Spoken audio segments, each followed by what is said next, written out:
Atos capítulo 2, nós leremos inicialmente do versículo 1 ao versículo 17.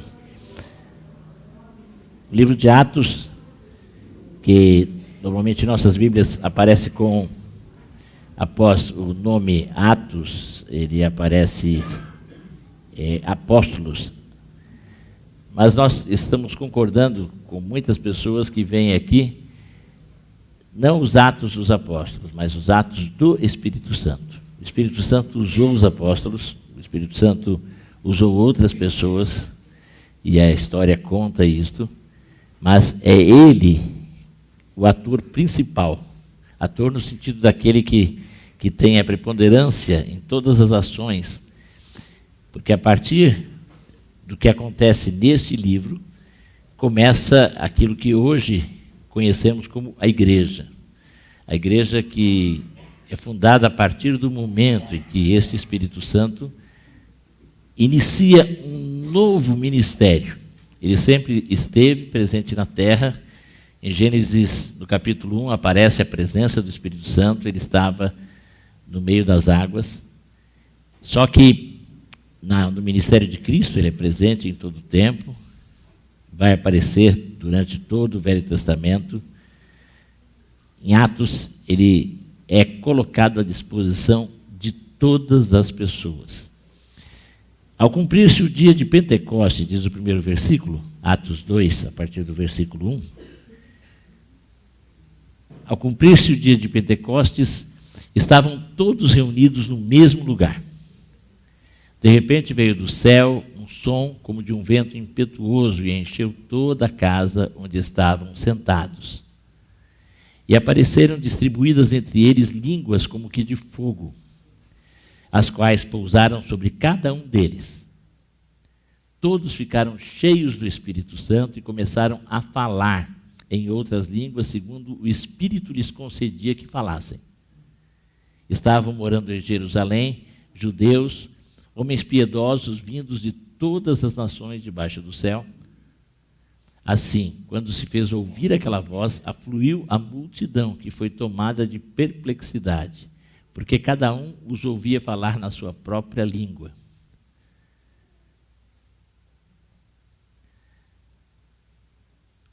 Até o 17 nós vamos. Continuando. Estavam atônitos e se admiravam, dizendo: vejam, não são galileus todos esses que aí estão falando? Então, como os ouvimos falar, cada um em nossa própria língua materna, somos partos, medos, elamitas e os naturais da Mesopotâmia, Judéia, Capadócia, Ponto e Ásia, da Frígia, da Panfilha, do Egito e das regiões da Líbia, nas imediações de Cirene, e romanos que aqui residem. Tanto judeus como prosélitos, cretenses e árabes, como os ouvimos falar sobre as grandezas de Deus em nossas próprias línguas, todos atônitos e perplexos perguntavam uns aos outros o que será que isso quer dizer. Outros, porém, zombando, diziam: estão bêbados. Então Pedro se levantou junto com os 11 e, erguendo a sua voz, dirigiu-se à multidão nestes termos: homens da Judéia e todos vocês que moram em Jerusalém, tomem conhecimento disto e prestem atenção ao que vou dizer. Esses homens não estão bêbados como vocês estão pensando, porque são apenas 9 horas da manhã. Mas o que está acontecendo é o que foi dito por meio do profeta Joel. E acontecerá nos últimos dias, diz Deus, que derramarei o meu espírito sobre toda a humanidade. Os filhos e as filhas de vocês profetizarão, e os seus jovens terão visões, e os seus velhos sonharão.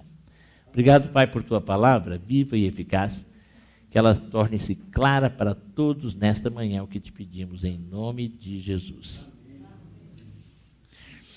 Esse texto é bem conhecido daqueles que frequentam igrejas evangélicas. Esse texto, inclusive, a expressão dele é usada para definir hoje um grupo evangélico chamado grupo pentecostal. Mas, na verdade, esta expressão Pentecostes era a expressão usada para a festa que acontecia 50 dias após a Páscoa, por isso Penta. E seria em grego, essa tradução passou a ser usada quando a Bíblia foi traduzida pela primeira vez do hebraico para o grego antes de Cristo. O Velho Testamento todo foi traduzido, a versão chamada Septuaginto, a versão dos 70. Dizem que 70 sábios fizeram as traduções e depois eles compararam, elas eram iguais. Essa é uma história que se conta, os judeus contam essa história. Mas nessa tradução, como a língua mais falada naquela época era o grego, como hoje nós temos a língua inglesa, na época era a língua grega, essa tradução fez aquela festa que era inicialmente festa das semanas, porque eram 7 semanas após a Páscoa, também festa da colheita ou festa das primícias. A festa da colheita, a festa das primícias, a festa das semanas é a festa do dia do Pentecostes. Era uma celebração que os judeus todos deveriam, principalmente os homens, comparecer a Jerusalém, no templo. Antes do templo, era dito que eles deveriam ir aonde estava a arca, antes do templo ter sido construído. Então, eles iam em outros locais onde a arca estava, onde havia o local da tenda. Depois, quando o templo foi construído, eles tinham que ir ao local do templo, a Jerusalém. Era a maneira dos judeus participarem, então eles tinham que participar de uma das 3 festas. Os mais piedosos iam nas 3. A festa do Pentecostes, porque primeiro era a festa da Páscoa, depois vinha a festa do Pentecostes e depois vinha a festa Sucote, ou festa das cabanas. Até hoje os judeus observam essas festas, sendo que foram acrescentadas a festa do Purim e o Hanukkah, que é a festa das luzes. Essas 2 festas, a festa do Purim foi acrescentada na época de Esther, quando eles têm aquela libertação e eles não são mais perseguidos, são livrados daquela morte que tinha sido planejado contra eles. E a festa do Hanukkah é uma festa que foi estabelecida depois na época dos Macabeus, já no período chamado interbíblico. Mas as 3 festas iniciais que estão na lei, estão no Pentateuco, são estas, e delas, a que mais atraía pessoas era a festa do Pentecostes por causa da época, que era mais propícia para as viagens. Mas tanto na Páscoa quanto no Pentecostes, muitas pessoas afluíam a Jerusalém. E a maneira mais fácil de se propagar uma notícia, na época, era através dos viajantes. Os viajantes levavam as notícias. As 2 festas têm um sentido muito interessante, porque na festa da Páscoa celebrava-se a morte do Cordeiro, e quando foi liberto o povo de Israel, e o Cordeiro da morte passa por cima, e ela anuncia a nova Páscoa, que é Jesus Cristo, o Cordeiro Pascal, o Cordeiro de Deus que tira o pecado do mundo, que ele morre. E a partir do momento que você crê, a condenação da morte passa por cima de você. Então, por isso, a festa da Páscoa, junto com a morte de Cristo, tem todo um significado. Essa segunda festa, a festa dos 50 dias após, porque Jesus Cristo fica 40 dias com os discípulos. Depois ele fica mais, os discípulos, Jesus ascende aos céus e eles ficam mais 10 dias, como Jesus tinha dito, fiquem aqui em Jerusalém, fiquem em oração, em preparação, porque depois vocês terão aquilo que era dito, que foi anunciado por João como o batismo no Espírito, e que mais tarde vai ser colocado também como o primeiro enchimento do Espírito. Vocês vão ter essa experiência, e a igreja de fato vai começar, era isso que Jesus queria dizer. E é o que acontece. A gente vê que no final do texto é dito de muitas pessoas que se convertem e se batizam. Então, de alguma forma, essa festa foi uma festa de colheita, a primeira grande colheita. 3.000 pessoas, a gente vai ler no final do texto, essas 3.000 pessoas se batizam. E isso foi fruto da pregação de Jesus durante os 3 anos, porque eles se batizam mediante o testemunho de Jesus. E é o que a gente vai ver na pregação de Pedro. Então, foi uma grande colheita. Ao mesmo tempo, a festa da Páscoa tinha muitos judeus, e era muito importante, e eles saíam e levavam a história. Em pouco tempo, judeus do mundo inteiro estavam sabendo que tinha acontecido a morte de um que era chamado de Messias e que ele tinha ressuscitado. Essa história se espalhou. Depois, Em pouco tempo eles vão saber que aqueles seguidores do Messias tiveram um grande milagre e começaram a falar em outras línguas, em outros idiomas. Porque o que vai acontecer nesse dia, quando se fala em falar em outras línguas, e aqui não aparece, em nenhum momento na Bíblia vai aparecer língua estranha. Quando falam em língua estranha, essa expressão não é bíblica, não aparece no texto. No texto aparece em outras línguas, que aqui no caso claramente eram línguas estrangeiras. Alguém fez o cálculo, tem aqui aproximadamente 16 idiomas sendo falados, ao mesmo tempo. Tem gente que diz que eles tiveram o dom do ouvido, e que, na verdade, eles estavam falando qualquer coisa e o pessoal ouvia na sua própria língua. Eu acredito, porque o texto, se você for examiná-lo, ele diz que eles falavam em outras línguas. Eles tiveram uma experiência, e isso impressionou, porque eles falam, eles são galileus, eles são homens bem simples, seria dizer, pessoas do cantão, caipiras. E como é que eles estão conseguindo falar línguas estrangeiras? Uma coisa que havia, todos eles eram judeus. Os judeus todos não falavam hebraico? Não. O judeu hoje, fora de Israel, dificilmente ele fala hebraico. Agora, quando ele vai na sinagoga, todas as rezas da sinagoga são em hebraico. Não sei quem aqui frequentou a Igreja Católica antes de 1960, quando toda a missa, ou boa parte da missa, era feita em latim. Alguém chegou a frequentar? A ver missa em latim? Entendia-se alguma coisa? Nada. Mas era a língua sagrada. E assim tinha que ser falado. Depois a própria Igreja Católica mudou e entendeu que tinha que falar na língua do povo para poder a mensagem ficar clara. Mas na época era a questão do rito. E os judeus até hoje, você vai numa sinagoga, todas as recitações e todas as leituras são feitas em hebraico. E elas são cantadas, essas leituras. E a maioria do povo não entende nada, mas eles participam e aquilo ali tem um efeito meio mágico. Eles ficam ouvindo aquela coisa, eles acham que aquilo é um mantra, que não entende nada. Tem um pessoal que frequenta uma religião dos japoneses que fica de manhã fazendo rara, já viu isso? Ninguém entende nada, mas ele faz aquilo e ele acha que aquilo é algo sagrado que entra dentro dele. Ele não está entendendo nada do que ele está falando. Uma outra frase só. E era assim. Quando eles ouvem aqueles homens orarem na língua deles, na língua que eles falavam no dia a dia, eles ficam maravilhados. Estamos ouvindo falar nas nossas próprias línguas acerca das maravilhas de Deus. Eles não estavam profetizando, eles não estavam anunciando nada, eles estavam glorificando a Deus. E falando das grandezas de Deus. Estamos ouvindo nas nossas próprias línguas eles falarem das maravilhas de Deus. E isso os deixa assim assustados. Estamos conseguindo ouvir as orações na nossa língua, o que não era comum. Porque todo mundo ouvia as orações em hebraico sem entender coisa nenhuma. Nós estamos entendendo, talvez eles falaram os salmos, talvez eles estiveram recitando hinos que eram comuns, e aquelas pessoas ficam impactadas por esse testemunho. E cada um ouve na sua própria língua, então o apóstolo Pedro se levanta e diz, hoje está se cumprindo a profecia de Joel. E a primeira coisa da profecia de Joel, o versículo 17, acontecerá nos últimos dias, diz Deus, que derramarei o meu espírito sobre toda a humanidade. Derramarei o meu espírito sobre toda a humanidade. Até aquela época, o conceito que os judeus tinham é que o Espírito Santo vinha só sobre o povo judeu. Só o povo judeu seria salvo, só o povo judeu era o povo especial de Deus. Ou se não fosse judeu, ele teria que se tornar judeu, o homem teria que se circuncidar, a mulher teria que passar por um rito semelhante ao batismo. E se não se tornasse judeu, ele não teria a ressurreição. Era esse o pensamento. E agora Deus está mostrando claramente que não é mais assim, e aqui começa uma nova época em que o povo judeu não tem mais prioridade.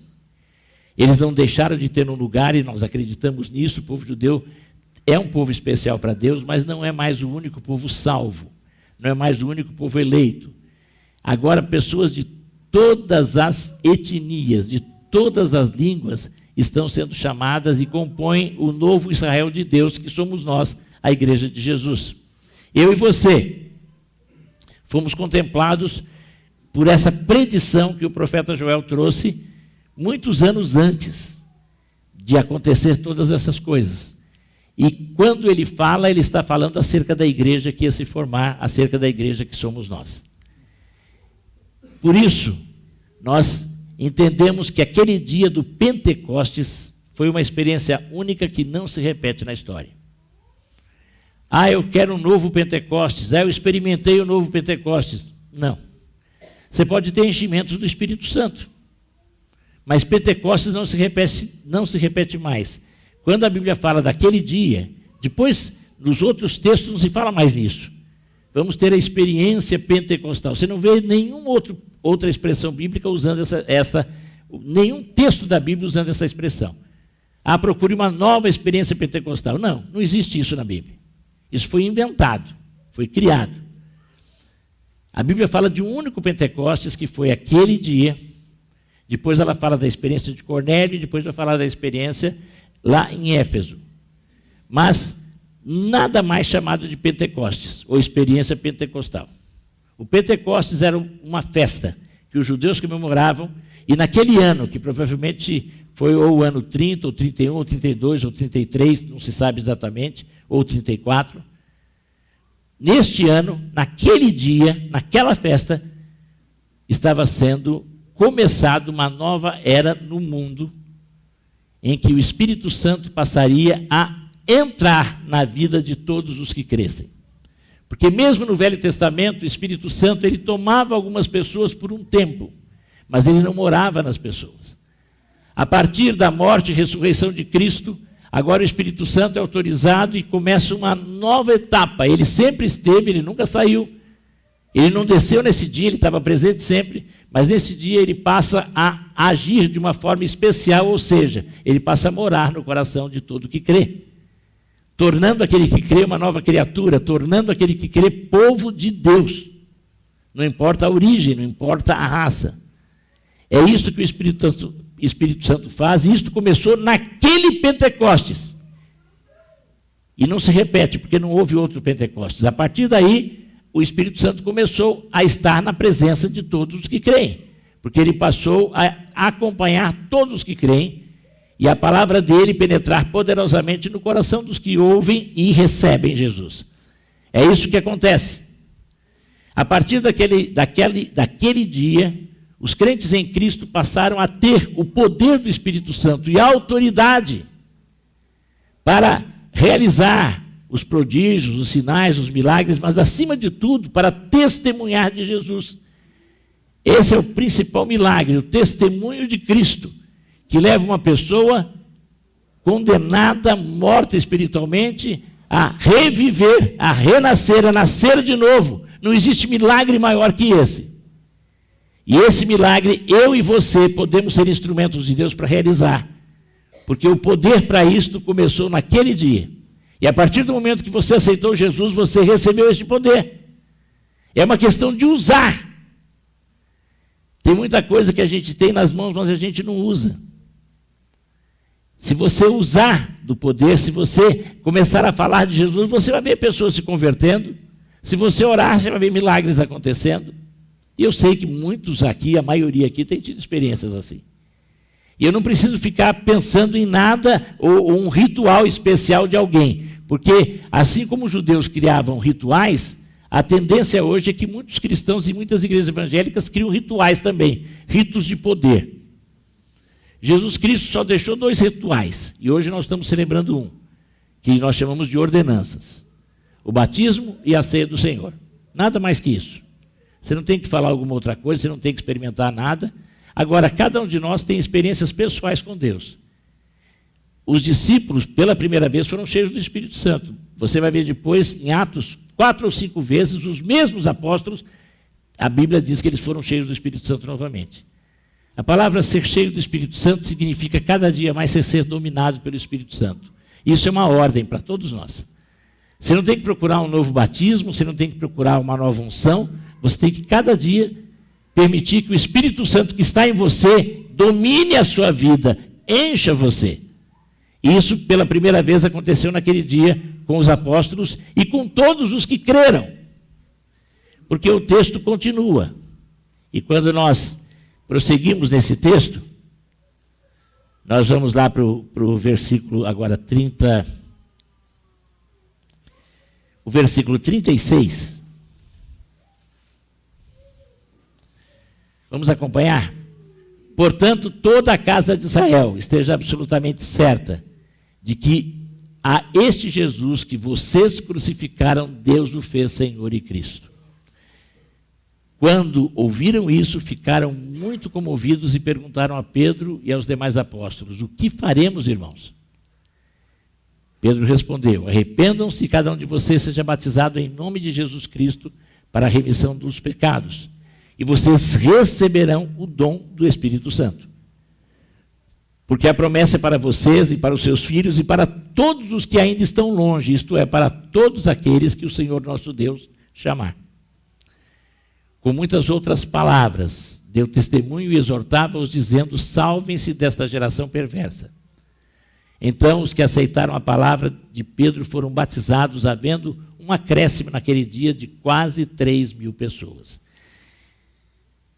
O que vai acontecer é que Pedro, começando a pregação, falando da profecia de Joel, continua e vai apresentando a história de Israel e a ação e as profecias acerca do Messias, concluindo com aquilo que esse Messias foi morto, foi crucificado pelo povo judeu, que o rejeitou.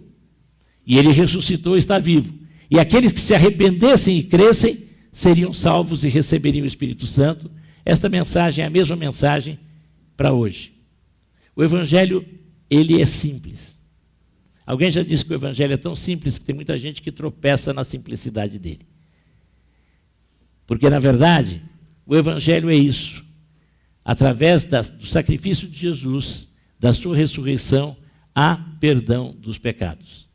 E você tem que crer, e você vai receber o Espírito Santo, que vai capacitar você a viver a vida que agrada a Deus. E vai dar a você a garantia de vida eterna. Ele é o penhor. Esse Espírito Santo, que esteve presente desde o início, se torna presente agora na minha e na sua vida. Você já creu em Jesus como seu Salvador? Quem aqui já aceitou Jesus como Salvador e Senhor? Levante a mão. Amém. Fica com a mão erguida. Então eu digo para você, você pode ficar com a mão erguida, você tem o Espírito Santo. Vamos dizer?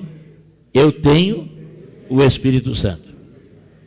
Você tem a capacitação de Deus para fazer o que Ele quer. Você tem a capacitação de Deus, através do Espírito, para não só pregar o Evangelho, mas para viver o Evangelho. Ele o capacita pelo Espírito a viver uma vida santa. Agora, é claro, cada dia temos que nos encher. E como nos enchemos? Buscando a palavra, através da oração e na comunhão da igreja do Senhor. Realizando e pondo em prática os dons, as capacitações que Ele dá. A partir daí, nós vamos sendo dominados por esse Espírito. Isto é a palavra de Deus e nada mais que isso. E Deus vai acrescentando. Como eu disse, alguém fala, mas a gente devia batizar 3.000 pessoas sempre. Naquela ocasião foi a primeira colheita. E festa do Pentecostes era a festa da colheita. Então aquele dia foi a primeira grande colheita. E Jesus Cristo pregou 3 anos. O testemunho de Jesus se espalhou. Então, quando eles ouviram aquilo, eles lembravam, olha, realmente ele fez milagres, fez isso, fez aquilo. Então, aquelas pessoas ficaram impactadas. Aqui é uma coisa interessante, alguém pode ficar preocupado com a questão da física, né? O espaço. A física fala sobre essa questão de espaço, né? Eles estavam num quarto, que era chamado cenáculo, na casa de, provavelmente, Maria, a mãe de João Marcos. Ali eles estavam reunidos. Ali eles começaram a orar e começam a ter aquela experiência. Mas eles não pararam ali, eles saem. Porque não dava para reunir 3.000 pessoas naquela casa. Não daria para reunir todo mundo num lugar desses. Eles saem e eles vão para onde? Eles vão para o templo. E a região do templo tinha uma grande área que era chamado o átrio. Naquela área, os diversos líderes judeus, rabinos, eles reuniam as suas congregações e ficavam ali tendo encontros. E provavelmente aquele grupo também começa a ter, só que eles passam a crescer muito. Eles estão orando em outras línguas. Quem estava perto entendeu. Quem estava longe não entendia nada direito. Por isso que o dom foi um dom de línguas e não um dom de ouvido. Por isso que aqueles que estavam longe falaram, eles estão bêbados. Porque eles não conseguiam entender. Quem estava mais perto entendeu, quem não estava. E aí o apóstolo Pedro teve que explicar, o que está acontecendo é isso. Aí quando ele fala na língua aramaica, que era a língua conhecida deles. Na época eles falavam o aramaico, um dialeto que até hoje é falado em algumas regiões ali na Síria. E ele começou a falar, e aí eles ficam atentos, param, escutam, e quando aqueles que creem, recebem a Jesus, são batizados. E ali começa a igreja. A igreja começa naquela ocasião, naquele dia, e a partir daí o que nós temos é a continuação da igreja e não mais a repetição daquela festa. Eles são batizados aonde? Como? Não havia um rio tão grande. Provavelmente eles são levados a diferentes tanques, porque na época o judeu fazia batismos também. Eles tinham tanques e eles devem se espalhar, os discípulos junto com os outros que seguiam também, vão espalhando e vão batizando aquelas pessoas. E talvez não tenha sido tudo no mesmo dia, mas naqueles dias. Às vezes a palavra dia pode significar uma semana. Também, aquele povo começa a se reunir. Reunir aonde? Eles não tinham um templo. Eles vão reunir-se de casa em casa. E aí, o versículo 42, que nós vamos ler, eu gostaria que lêssemos novamente. Nós lemos o início do culto, vamos ler novamente só o versículo 42. Atos 2, 42. Nós lemos até o 44. Nós leremos apenas o 42. Todos, vocês que estão em casa também, leiam.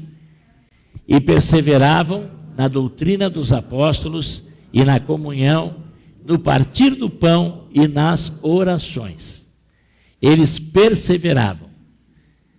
Doutrina dos apóstolos era o ensino que os apóstolos trouxeram, que contava a história de Jesus, o evangelho, as boas novas, e já começava a trazer os ensinos de Jesus para aqueles que criam. O Sermão do Monte, a oração do Pai Nosso, tudo isso era doutrina. Depois eles continuam, e a doutrina dos apóstolos é aquilo que nós chamamos hoje de Novo Testamento. Eles tinham a lei, os profetas e a doutrina dos apóstolos, o Novo Testamento. Assim a igreja se formou.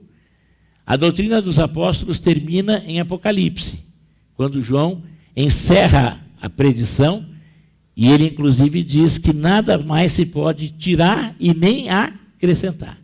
Então não há nada mais a se acrescentar à Bíblia. Nenhuma outra revelação é autorizada para ter e para ensinar coisa nova para a gente. Os apóstolos ensinaram. Por isso que Jesus escolheu 12 homens, um deles se rebela, falha, eles põem provisoriamente Matias, depois entra Paulo, e estes homens são usados por Deus para trazer o ensino que a igreja, e que nós que somos igreja precisamos, e nada mais. Além dos apóstolos, ninguém mais está autorizado, e como já disse aqui, eu falo sempre que quem disse isso a primeira vez aqui, eu achei interessante, foi o pastor Gileade, né? Apóstolo bom é apóstolo morto. Os que já foram. Apóstolo novo não é apóstolo. Quem está se autodenominando apóstolo, não tem autoridade bíblica nenhuma para usar essa expressão. Foram aqueles que foram enviados por Jesus como testemunhas.